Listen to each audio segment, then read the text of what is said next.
नमस्कार दोस्तों, आज की कहानी का शीर्षक है औकात का पता। तो चलिए कहानी शुरू करते हैं। एक राजा के दरबार में एक अजनबी इंसान नौकरी मांगने के लिए आया। उससे उसकी काबिलियत पूछी गई तो वो बोला, मैं आदमी हो चाहे जानवर, शक्ल देखकर उसके बारे में बता सकता हूँ। राजा ने उसे अपने खास घोड़ों के अस्तबल का इंचार्ज बना दिया। चंद दिनों बाद राजा ने उससे अपने सबसे महंगे और मनपसंद घोड़े के बारे में पूछा। उसने कहा कि नस्ली नहीं है। राजा को हैरानी हुई। उसने घोड़े वाले को जंगल से बुलाकर पूछा। तब उसने बताया कि घोड़ा नस्ली तो है, पर इसकी पैदाइश पर ही इसकी माँ मर गई थी। ये एक गाय का दूध पीकर उसके साथ पला है।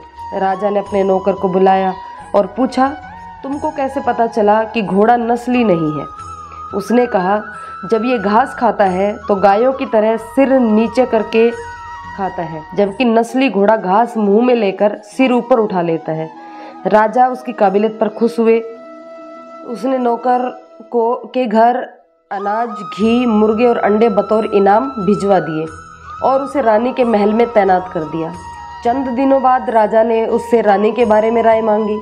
उसने कहा, तौर तरीके तो रानी जैसे हैं, लेकिन पैदाइश ही नहीं है। राजा के पैर तले की ज़मीन निकल गई।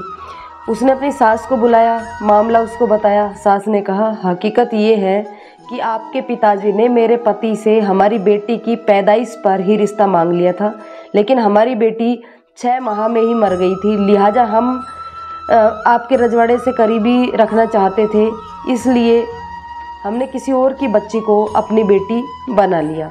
राजा ने फिर अपने नौकर से पूछा, तुमको कैसे पता चला? उसने कहा, रानी साहिबा का नौकरों के साथ सुलूक गवारों से भी बुरा है। एक खानदानी इंसान का दूसरों से व्यवहार करने का एक तरीका होता है जो रानी साहिबा में बिल्कुल भी नहीं है। राजा फिर उसकी पारखी नज़रों से खुश हुआ और बहुत से अनाज, भेड़ बकरियां इत्यादि बतौर इनाम दी और अपने दरबार में उसको तैनात कर दिया। कुछ वक्त और गुजरा। फिर राजा ने नौकर को बुलाया और अपने बारे में पूछा। नौकर ने कहा कि जान की सलामती हो तो कहूँ। राजा ने वादा किया। उसने कहा, न तो आप राजा के बेटे हो और न ही राजाओं वाले आपके चलन हैं। राजा को बहुत गुस्सा आया, मगर जान की सलामती का वचन दे चुका था। राजा सीधा अपनी माँ के महल पहुँचा और माँ ने कहा कि ये सच है कि तुम एक चरवाहे के बेटे हो। हमारी औलाद नहीं थी तो हमने तुम्हें गोद लेकर के पाल लिया।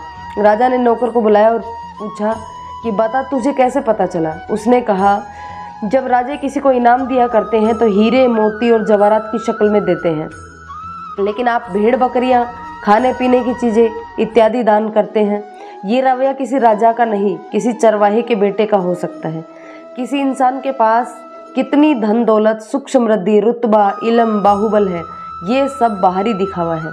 इंसान की असलियत की पहचान उसके व्यवहार और उसकी नीयत से होती है। तो दोस्तों, उम्मीद है ये कहानी आपको पसंद आई होगी। कहानी आपको कैसी लगी ये कमेंट करके बताइएगा और इस चैनल को सब्सक्राइब कर लीजिएगा, क्योंकि इसी प्रकार की बहुत ही अच्छी कहानियाँ आपको इस चैनल पर मिलती रहती हैं।